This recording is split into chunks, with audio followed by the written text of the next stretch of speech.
a conversation with this woman. So basically, we're going to have different biases based on what we think about older people and what we think about younger people. In the case of younger people, we often use a different term. It's not only ageism that we use, but we also use adultism and youthism. And later on, when I talk about some of the challenges concerning the study of ageism, I would say that one of the major challenges is that nobody knows these terms. Nobody knows the term adultism and youthism. I became familiar with it only when I became interested in ageism towards younger people. I've learned that there are these terms. And this is a real challenge because if you don't have the construct in your mind, it's very difficult to understand the concept. Same actually also goes for ageism. Even though ageism exists in the English language for over 5 decades now, it is not a common term in many other languages. And when people don't have a good grasp of what the term is, they can't do anything with it. And I will talk more about that later on. Nonetheless, I think that there are many similarities between the ageism experienced by younger people and the ageism experienced by older people. And I think that this beautiful poem really illustrates that. And I will read a couple of lines. Said the little boy, sometimes I drop my spoon. Said the old man, I do that too. The little boy whispered, I wet my pants. I do that too, laughed the little old man. Said the little boy, I often cry. The old man nodded, so do I. But worst of all, said the boy, it seems grown-ups don't pay attention to me. And he felt the warmth of a wrinkled old hand. I know what you mean, said the little old man. I think that nowadays, any of the terms used here probably would be considered incorrect and ageist on their own. Nonetheless, I think that this poem does have its beauty, and I wanted to share it because I think it does show similarities in the experiences. And in this presentation, I will be talking both about similarities, but also about differences in the way ageism is manifested towards young and old people in society. So, as I said, I became interested in ageism as a gerontologist. And apparently, there is quite a lot of research on the other two big isms, on racism and sexism. Nonetheless, there is much less research concerning ageism. This is quite dated, and now there is more interest in the field concerning ageism. Nonetheless, still we think about racism and think about sexism a lot more than we think about ageism, and we study these topics a lot more.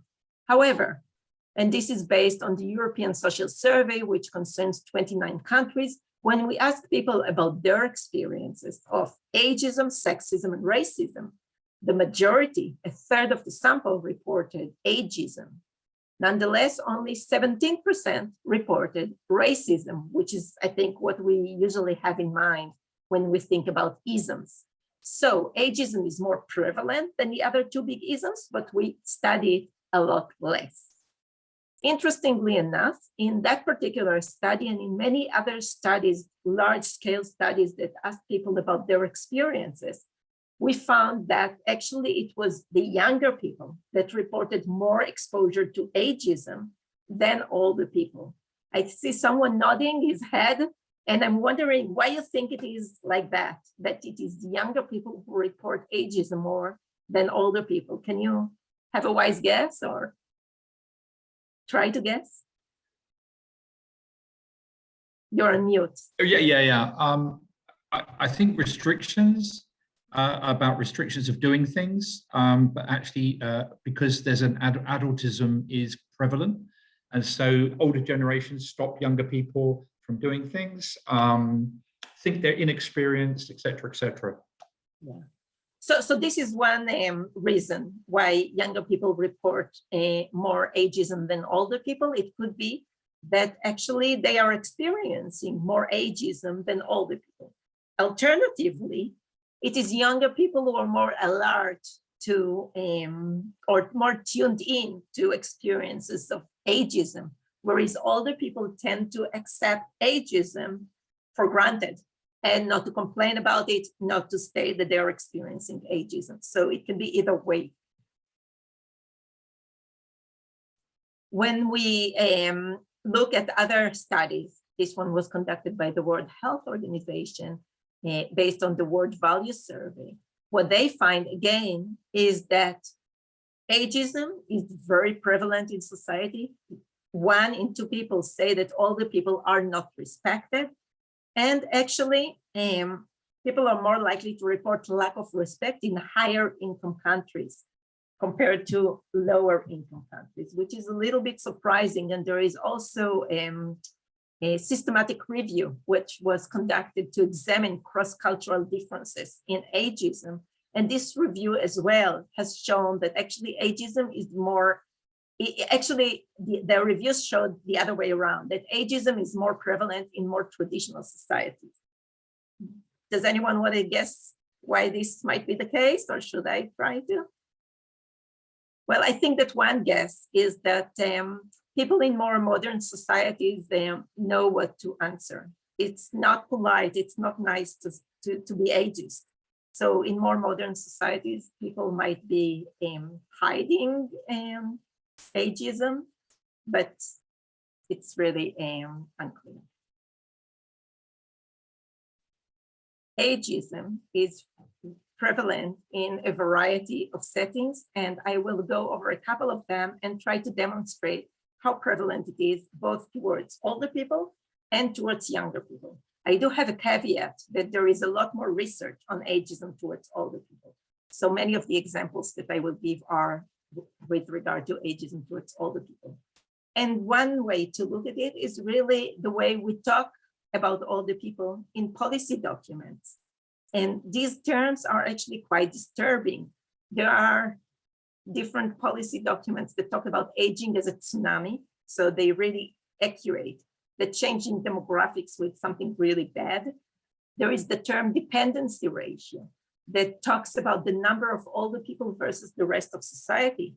And this term is used in many policy documents, and it immediately assumes that over a certain age, people are dependent. The term premature death is actually a term that is used by the World Health Organization to define death that occurs under the age of 70, which means that over that age, it is not premature anymore to die.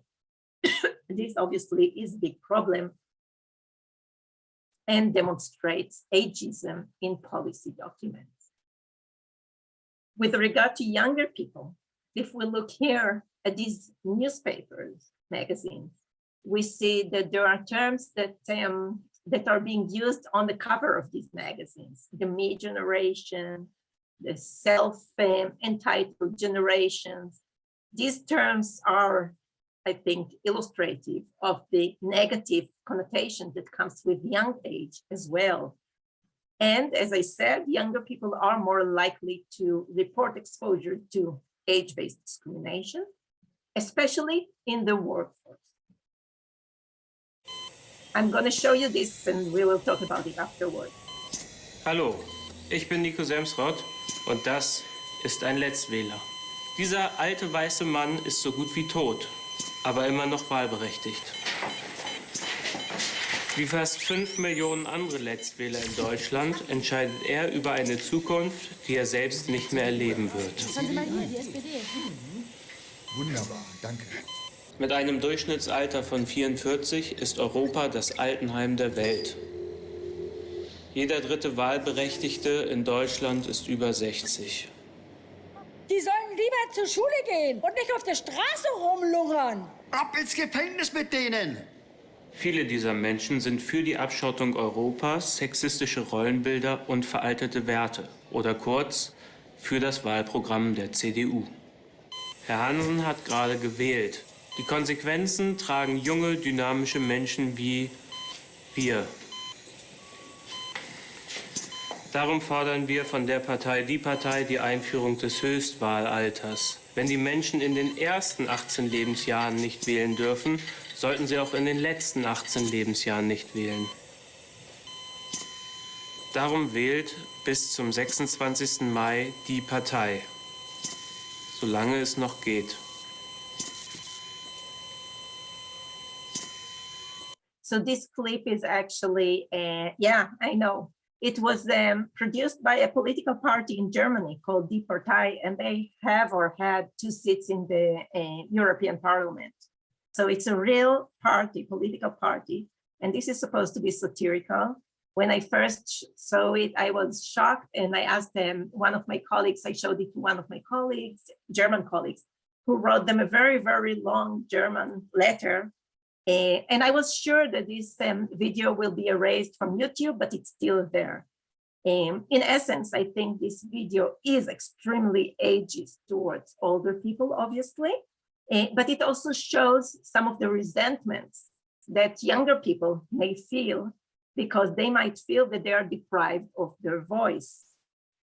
One area where we see that, I think, the most is in the area of climate change and climate discourse. And I think that the entire discourse around climate change can demonstrate intergenerational tension. Older people are being blamed for not doing enough or not having done enough, and also for having a carbon footprint that is quite substantial.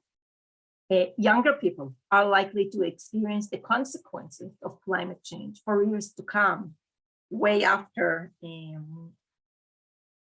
things that happened, or way after actions or inactions were taken.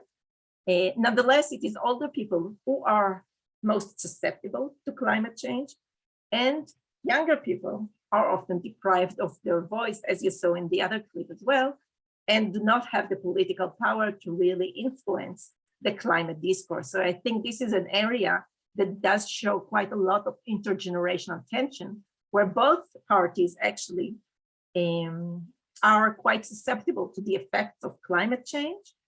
And older people as well do not have the power to influence them, or do not have there is not enough attention to the impact of climate change on older people. Most of the climate change policy measures do not address older people. And only recently, the WHO has produced a report concerning the importance of healthy climate for healthy aging and healthy longevity. However, climate change was not part of the UN Decade of Healthy Aging up until now. So only now it is starting to be noticed that it's really important to acknowledge climate change with regard to older people. And even though younger people have been quite vocal about climate change, there are plenty of incidents where older people have shown acts of intergenerational solidarity to support the climate change movement. So I think this is an important area because it really shows how we have scarce resources, and both sides are quite susceptible to the effects of climate change for different reasons. One explanation for why ageism occurs both towards younger people and towards older people is the fact that our entire life is divided by chronological age. We go to school and study in kindergarten with people our own age. We work and raise a family, again, with people more or less of our own age. And then we're expected to retire, again, be around people of our own age. When our entire life cycle is divided by chronological age, we have very few opportunities to interact with people of different age groups. And this results in tension between the generations because it's us versus them.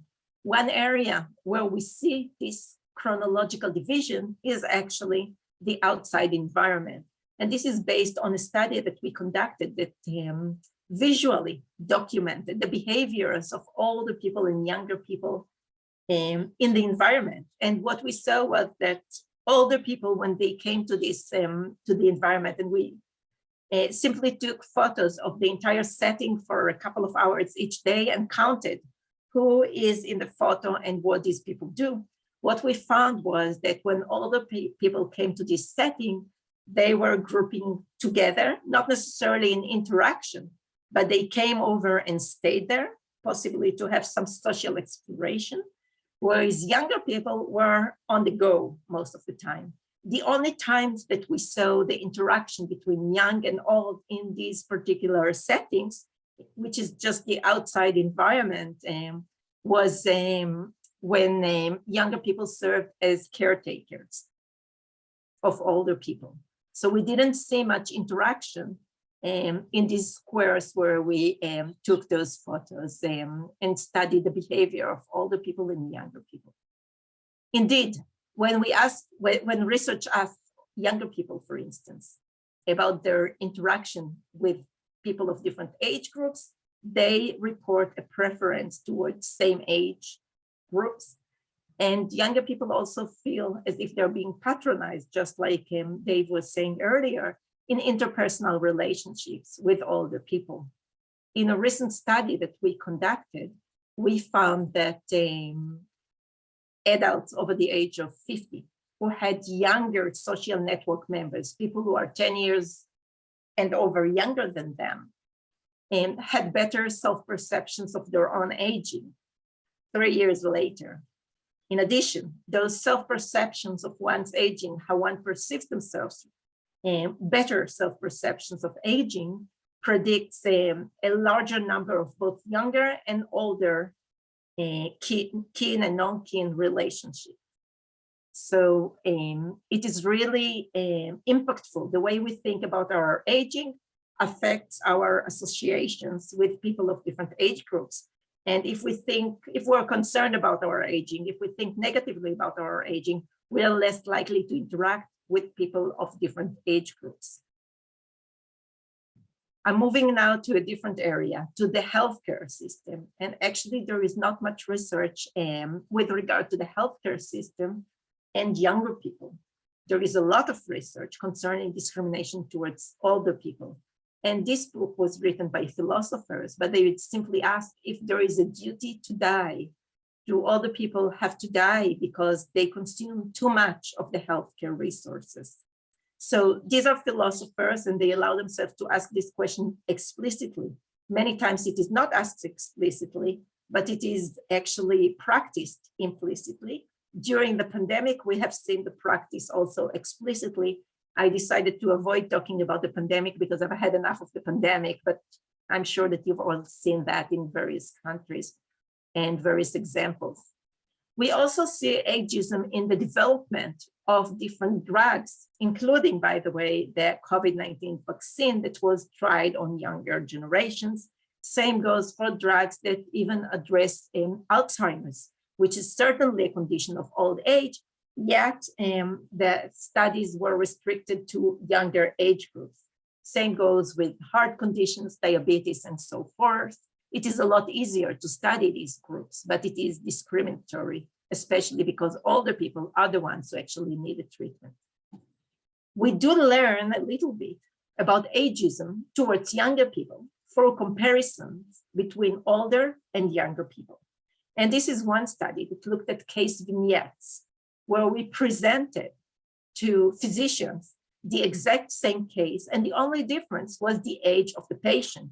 Once it was a younger patient, the other time it was an older patient. Both cases, there was a complaint about sexual difficulties with one partner, but not with the other. So in a way, if the person is performing with some, it means that it is probably a psychosocial problem rather than a physiological problem. Nonetheless, the physicians were more likely to attribute the erectile dysfunction to the older patient and performance anxiety to the younger patients. They also attributed a better prognosis to the younger patient. To the older patient, they were more likely to prescribe Viagra, and the younger patient was more likely to be offered sexual therapy. So this really shows differential treatment.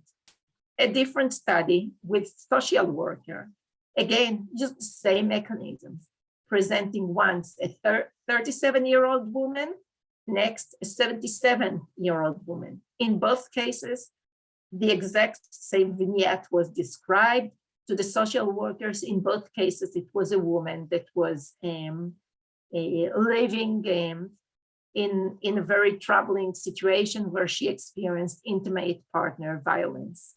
Nonetheless, the social workers were more likely to say that it was the younger woman who experienced the violence more so than the older woman, but they were more likely to choose to take care and provide social support to the younger woman.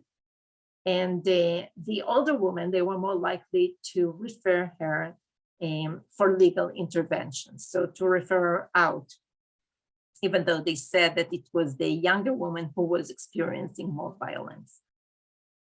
So these are cases of ageism towards both young and old. Nonetheless, the discrimination was primarily evident, I think, with regard to older people. And there is a recent study that looked at the cost of ageism, but this is only with regard to older people. And the cost is quite substantial. It stands at $63 billion a year in the US healthcare system alone. And this is based on discrimination aimed at older people, negative age stereotypes, how people think of their own aging, and negative self-perceptions of aging, and how these variables affect the 8 most prominent health conditions. So it's very substantial, actually, the financial effect of ageism towards older people. In the workforce, as I said, it is younger people who complain more. And actually, ageism can start quite early. If we're looking at the high-tech industry, for instance, it would start at 40. However, it can start also at 20, when you're told that you're inexperienced, when you're asked to do internship without payment. So these are incidents of ageism as well. However, in the case of older people, this is not so much the case in the UK anymore, I think. And in Scotland, I don't think that you have mandatory retirement age anymore. But in Israel, for instance, we have mandatory retirement age that expects older people to retire and give their experiences, skills, and education for free, simply because they have reached a certain age. And I think this corresponds with another form of ageism, which expects older people to move away and not to consume too much of the resources of society. So once older people reach a certain age, we expect them to step aside so that the younger generations will have the right of way.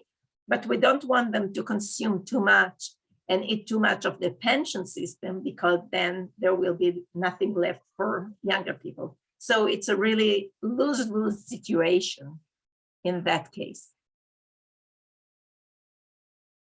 We also see ageism, and this is ageism towards older people mainly, in the art scene. And there are many, many advertisements for prizes and awards that are restricted based on age. And there is this expectation that creativity is something that is age dependent. Nonetheless, there are obviously many very famous artists who have started their work only in very late age, and creativity does not stop at a certain age. But the thought of creativity as having an age is quite common in the art world.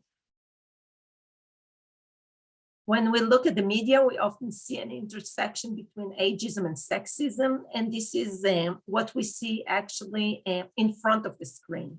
So women have to stay young as much as possible, as long as possible, and after that they become irrelevant, whereas men are allowed to age gracefully and continue to capture positions or roles as protagonists, even in old age.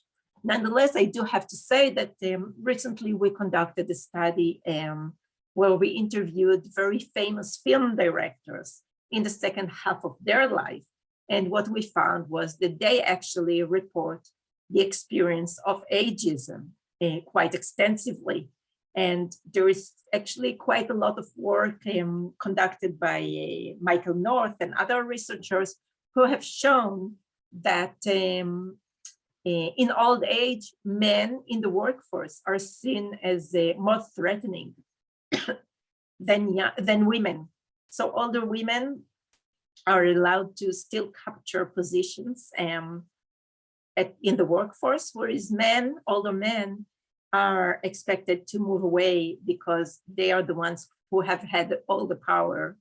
And this is what the directors that we interviewed reported to us. So even though film directing is a very masculine job, and they have had a lot of power as young directors, once they've reached middle age, they have become irrelevant to their industry.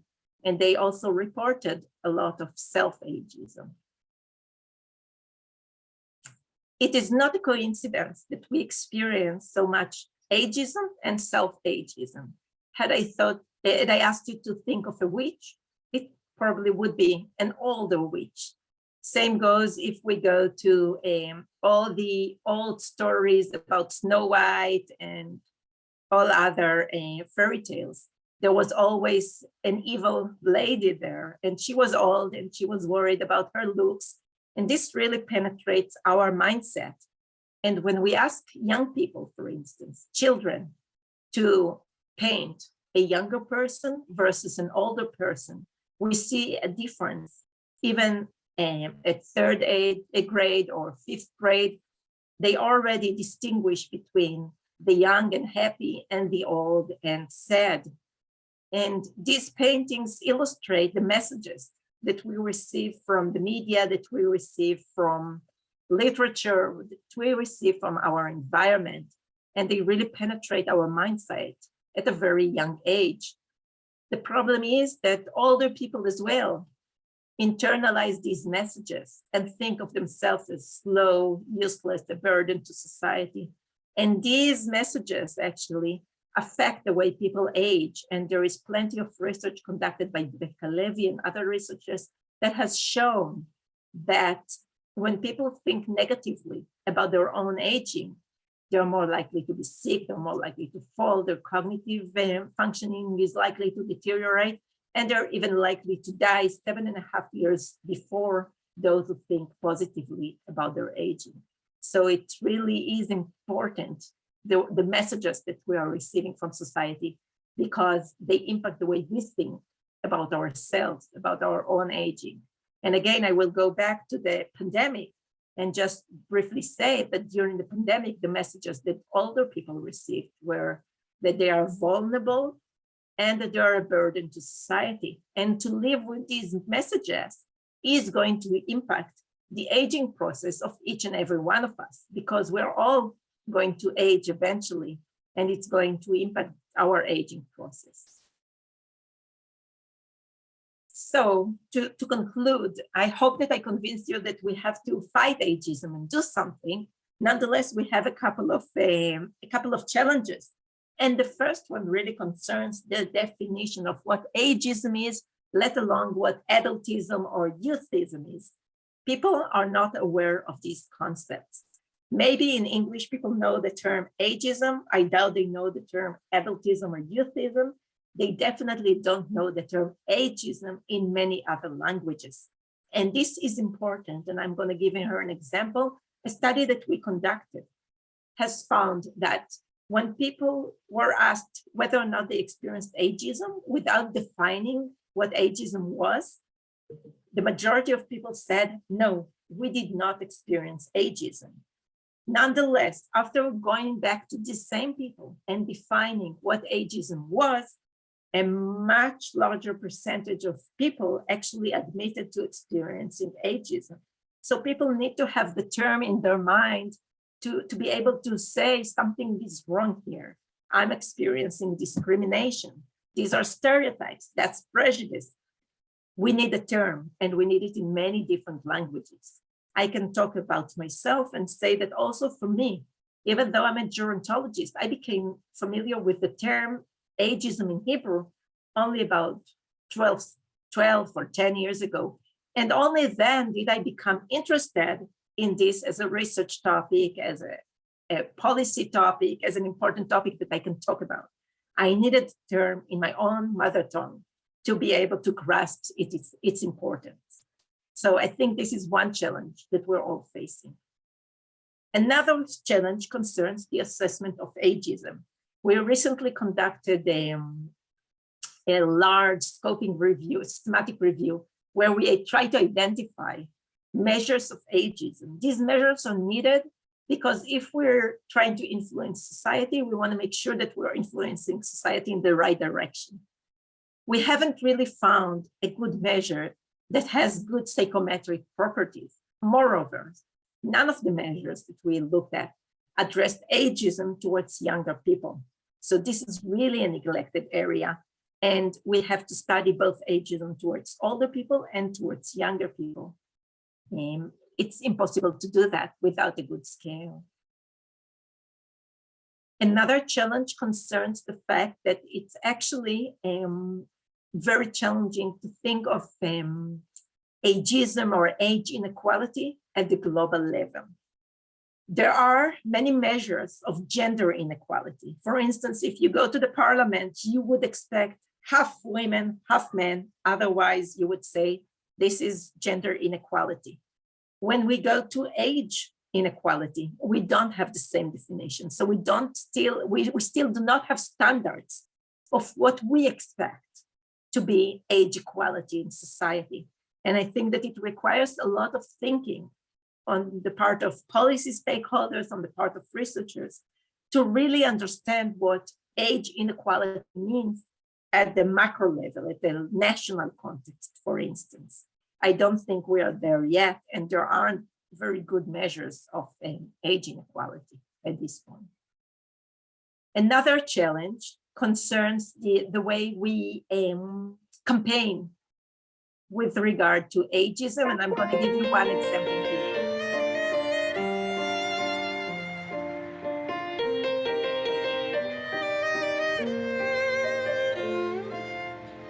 Pour un sourire quand tu passes ta main sur mes 20 ans, tes baisers que rien ne remplace, rien ne remplace ta main. J'oublie le temps, pourtant on sait que le temps passe sur les vieux amants, que bien souvent l'hiver les glace.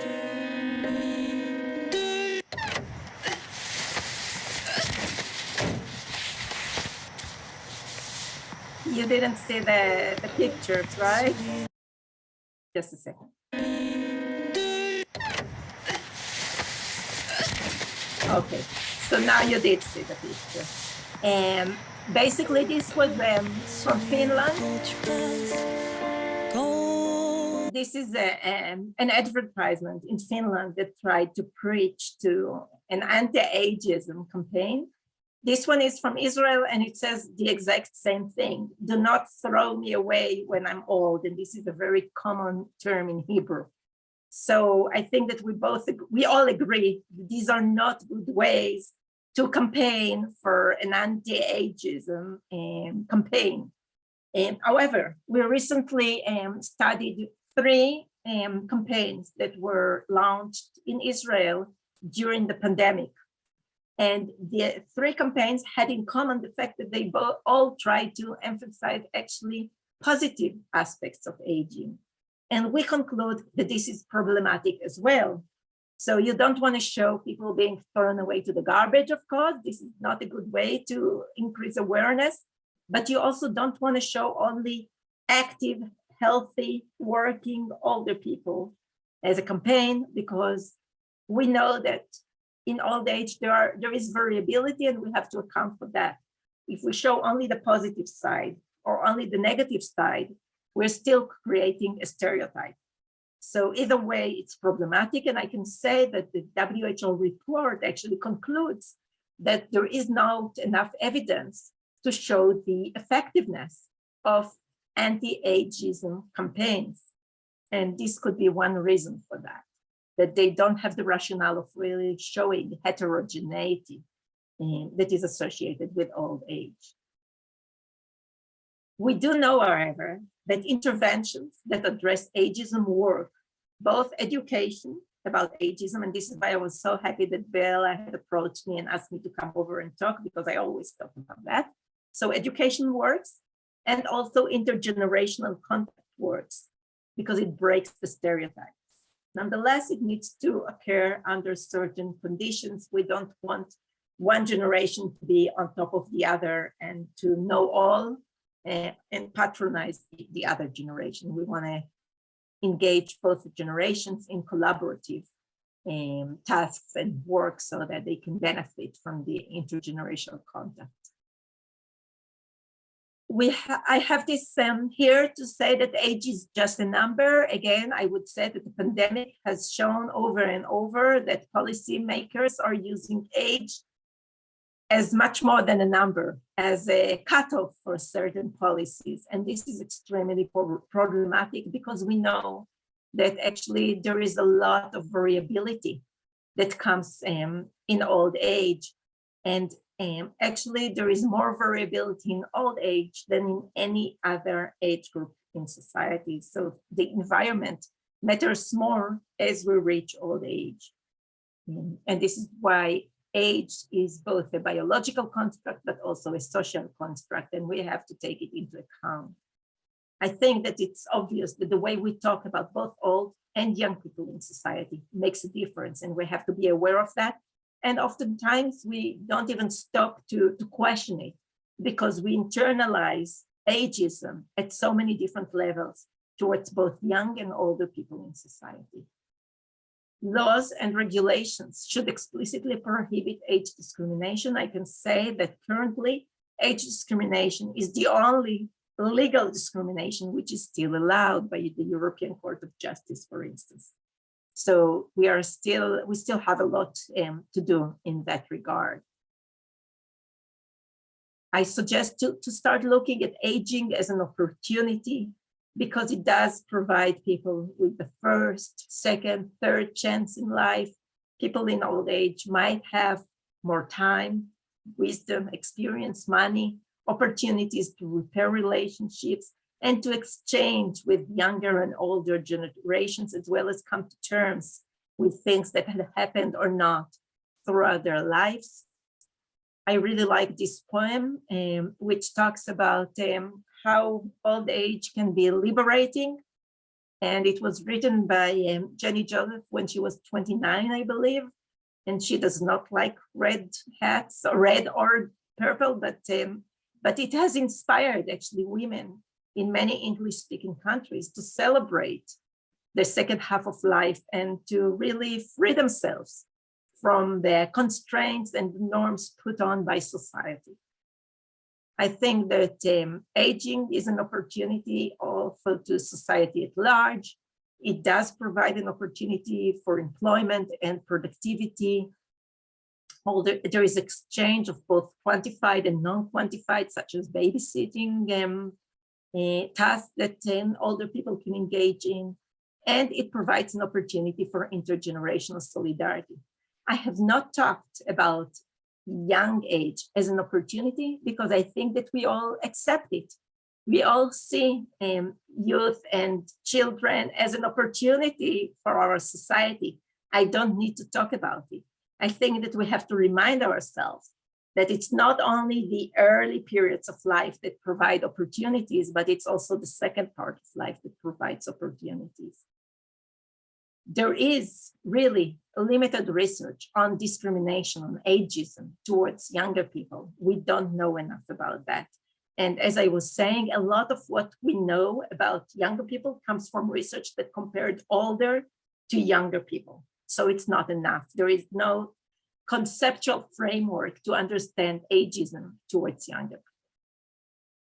I'm going to conclude here with the WHO campaign that started in 2016 and had a vision of a world for all ages with the goal of changing the way we feel, think, and act towards age and aging. I can say that when the campaign started, when the design for the campaign started, it was very clear from the get-go that they have to bring some people from young youth organizations to advocate for the youth. But the mandate that they received was for ageism towards older people. Nonetheless, over time, the report that they actually launched exactly last year, addressed both ageism towards older people and towards younger people, because it became clear that ageism is not only something that affects older people, even though we still do have a lot more evidence about ageism towards older people, it also affects younger people. And therefore, the report addresses both older and younger people, and all the educational activities that they're doing actually try to target both younger and older people with the understanding that in order for all of us to live in a world for all ages, we cannot talk only about discrimination that affects one group and ignore discrimination that affects the other one. So thank you, and I'm happy to answer questions now and engage in a dialogue with you if there are any questions. Thank you so much, Liat. That was really interesting. Lots of stuff packed in there. Does anyone have any questions or any thoughts? Dwight, yes. Thank you, Val. Thank you, Liat, for your presentation. It's very inspiring, especially when you are mentioning the discrimination against both the younger and older age group as well. I guess my question comes with the third age group that we haven't talked about in this presentation, which is kind of the age group in between the two end of the spectrum that we talked about. And I guess from what our understanding, it seems like this age group seems to be a little bit more immune to the influence of age-based discrimination, but it does not necessarily mean that way, especially when we think about we are having a lot of implicit expectations of this age group to be taking care of other age groups, or maybe taking the burden of being productive in society. And I guess, which also means that it's necessary to kind of bring the awareness of this age group, knowing that they are also being affected by ageism and ageist attitudes in society as well. So I guess my question comes with, do we have enough research in this age group compared to others? And how can we engage this group particularly, especially when you think about a lot of those societal resources are being administered or managed by this group? And how can we kind of motivate people of all ages to combat ageism together? I think this is a very good question, and you're right. We actually don't have enough research about the middle age group. It's not even very well defined. You know, different ages are going to define what middle age is, and we don't have a clear concept of what it is. It is considered or assumed to be the group with the power, but it hasn't been studied that much with regard to the experiences of ageism. So we don't know much about the middle age group, and I didn't even talk about it because of the limited knowledge that we have. I see that Dave Martin would like to ask a question. Dave? Thanks. Yeah, hi. Brilliant presentation. Really inspiring. The one thing I'm very conscious of that you didn't really make any reference to is internalized ageism. And we constantly look at these references about ageism as towards others, and whether it's young or old or even the middle group, if you want to put it that way. But there's not anything I've seen which is actually educating or understanding our own personal ageism and the repressive aspect that has on our future lives and in fact our daily lives. So I think this is a very good and accurate comment. I use the term self-perceptions of aging as internalized ageism, but you're very right. This is a very important factor. And as I was saying, internalized ageism affects our aging process. So people who internalize negative messages about their own aging are more likely to die earlier, are more likely to be sick, are less likely to recover from illness, and so forth. I think that your comment is interesting because we recently conducted a study in Israel where we asked people about the importance of combating ageism and how they would recommend to go about it. And these people identified 4 strategies that were identified by the World Health Organization. It's the educational intervention, intergenerational contact, campaigning and laws and regulations, but they added a fifth one, which has not been discussed, and that's the internalized ageism and how it's so important to target internalized ageism. So you're correct. It is an important factor. Thank you. Thank you. I think Tilly, you wanted to come in and speak, yeah? I think I was actually not the next person, but I can do. Yeah, I was interested as working in the field of older age and I suppose still classed as a younger person. I've had that personal experience of ageism from the other perspective. And that definitely makes you question your own confidence and place in a space, which is frustrating. And maybe that's become less so now things are like virtual rather than in person. Maybe that feels less like there's that disjuncture. That was more of an observation. I'm interested in how you think volunteering and like having not necessarily paid employment, but means of contributing to society in terms of older age, how that has an impact on ageism. So obviously intergenerational work, or for instance, the organisation I work for has a lot of older volunteers who support other older people to access food who cannot access food for whatever reason. So I'm just wondering about other means of being socially connected, how you think that has an impact on your personal ageism, or whatever the phrase is, sorry, but also how other people, like if there's any information around more community or wider perceptions. So I think you've raised quite a few issues, and the first one is your experience with ageism as a younger person. And I think that at least one difference between ageism towards younger people versus ageism towards older people is that we expect ageism towards younger people to go away so that they will eventually capture the position of power and can be ageist towards younger or older people. Whereas older people, once they reach this stage, they experience ageism and it's not going to go away. So I think this is one difference with regard to exposure to ageism as a young person and older person. And perhaps this is why we have research to show the detrimental effects of ageism on older people. We do not have the same research on younger people. So it could be that researchers are not interested in that, but it could also be that it doesn't affect younger people as much.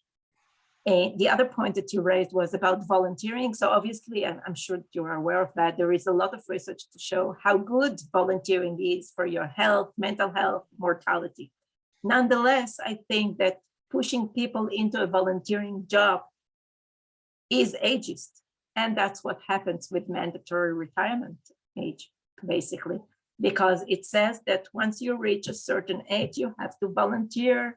Your skills, training, education do not worth the money anymore. You have to give them for free. And volunteering is not the same as working. Yeah, that's interesting. Sorry, just to come back on that. I think during the first, and bring it back to the pandemic, but most of our volunteers are older people out of choice. That's important to recognise. But when there was the mandatory self-isolation, that we had a lot of challenges around navigating that and people wanting to still contribute, and how can you find a way to allow people to do that while still obeying the public health guidelines, etc. So maybe that's, obviously we don't have a mandatory retirement age in Scotland, but it was an experience of how that could have an impact to that social group because of COVID regulations. Well, but I also think that the expectation of people to volunteer is a societal expectation. So maybe they're doing it out of choice, but it's unclear whether or not they really have the choice, or if that's something that society expects older people to just give their time for free. And I can tell you that right now we are developing a mini campaign. We're just starting out, where we're thinking about students, university students, to go out to schools and to give talks about ageism. And we want to pair them with a retired older person. And we explicitly want to make sure that the students and the retired older person will receive the same amount of money, because otherwise we think it is ageism. But it would have been actually quite easy for us to pick up the retired people and just say, you're retired, why don't you volunteer? It has an important cause. But we decided that we prefer to pay rather than make ageism even more ingrained in our society by not paying the older people. Yeah, I think, thank you for that. Thank you, Liat. I think Ross had a question as well. Yes, thanks very much, Liat. That was a really interesting, hugely thought-provoking talk. Now, I think my question you've partly covered with Tilly's comments and questions. So it's really around about that lack of research, around about younger people experiencing ageism, especially since they're reporting it more commonly. I wondered, why you think that is. Is that in itself ageism? In my experiences, not really being a young person anymore, but having maybe gone through some of that, there was almost a sense that ageism towards younger people is something that I think Dwight mentioned they're maybe more immune to, or it's almost like a rite of passage. So is that why it kind of gets under researched? I think that maybe it's also the development of our understanding of what ageism is. Just like with sexism, and maybe my colleague, I have feminist colleagues who are going to kill me for saying, but I think that sexism affects both men and women. But this is something that maybe radical feminists are not going to think, or maybe in the 60s, people just thought it affects only women. And now you're allowed to say that it affects men and women. So I think this is the same with ageism. As we develop a better understanding of what ageism is, we're open to the possibility that it affects both young and old. As I showed you earlier in the first few slides, there wasn't that much research concerning ageism up until recently. So now it's starting to evolve, and now we are opening up to the possibility that it affects people of different age groups. And I haven't really talked about that much, but it also affects people differently based on their other attributes. So being an older woman, an older Black person, an older person with disability, all these things are going to make a difference in terms of the ageism and the other isms that you experience. Thank you. That's been so helpful. As an older person, probably my friends say, "Are you retiring in 4 years?" I don't even like the word retire. I think it sounds like you're going to go to sleep. It's an awful word. And Dwight and I had a conversation about an ageless society. So myself, I feel that I'm probably at an age that I'm reached learning and doing something. And if I was it is expected that I should retire in 3 or 4 years. Well, I don't really feel that that's something I would want to do. So I think that you're right, Liat, that our society places pressure on us that is what we should do, and everyone conforms to that. Yes, but I wonder if anyone else has any more questions. Liat's been here for a while, and I don't want to keep you too long. So does anyone else have any more questions? Can I just jump in here? Sorry. So basically, I was thinking about what you said about how we're always conditioned to be like based on age. So I was born in Birmingham. I went to school in England, which is relevant to the education system, in that my birthday's in August. So I'm always I was the youngest in my school year, which meant I think I've always felt more aware of my age, being like the last person to be able to learn to drive, the last person to turn 18, these things that make you more aware of your age. And it's interesting what you say around the ageless society, or also just like how we are like compartmentalized by our age almost. But I'm just curious as to what the alternative could be. Is there or is that maybe a really radical question, but what could be, how would an ageless society, or is that an option? Would that work to tackle ageism, basically?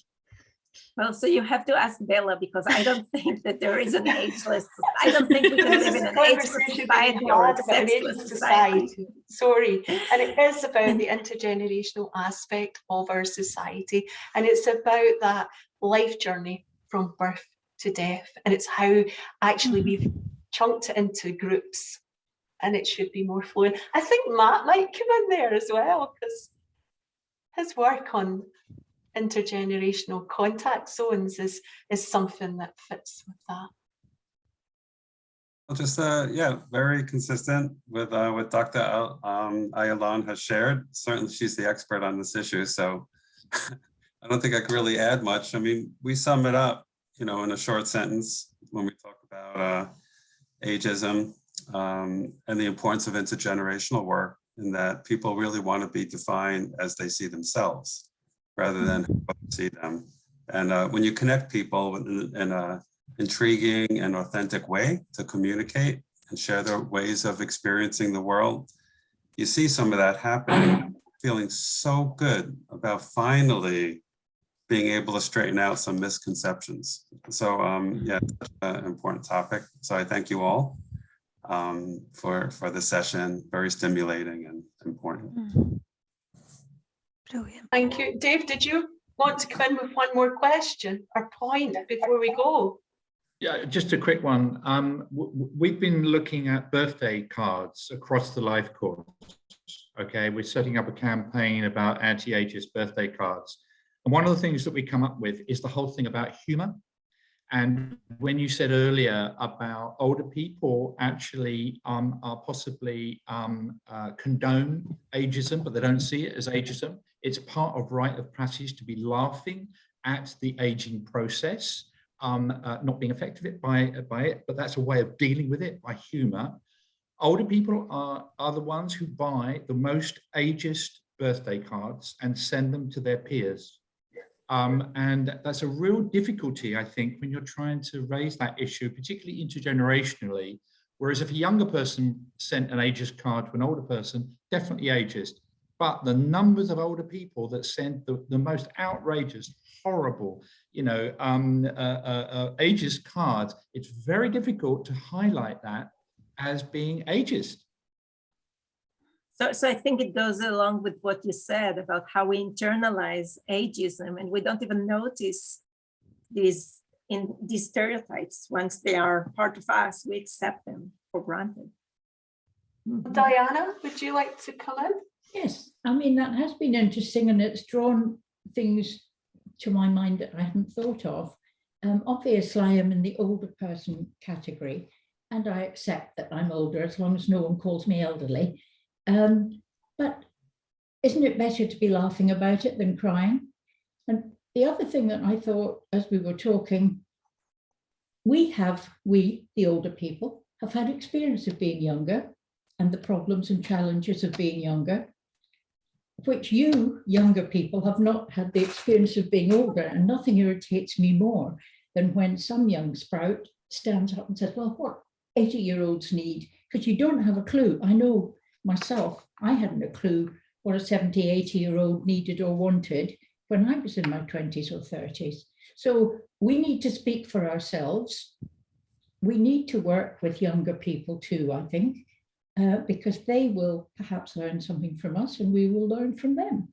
And just be people and meet everyone. I don't like this being shoved into little areas. You're black, you're white, you're old, you're young. Just people. So that's what I think, whether rightly or wrongly. And I will continue to think that. Thank you, Diana. I think, will we close for the day, Liat? I don't think there are any more questions. I just really want to say thank you for coming today. And we will be sharing this with the network. And we will continue our thematic networks 3 times a year discussing ageism.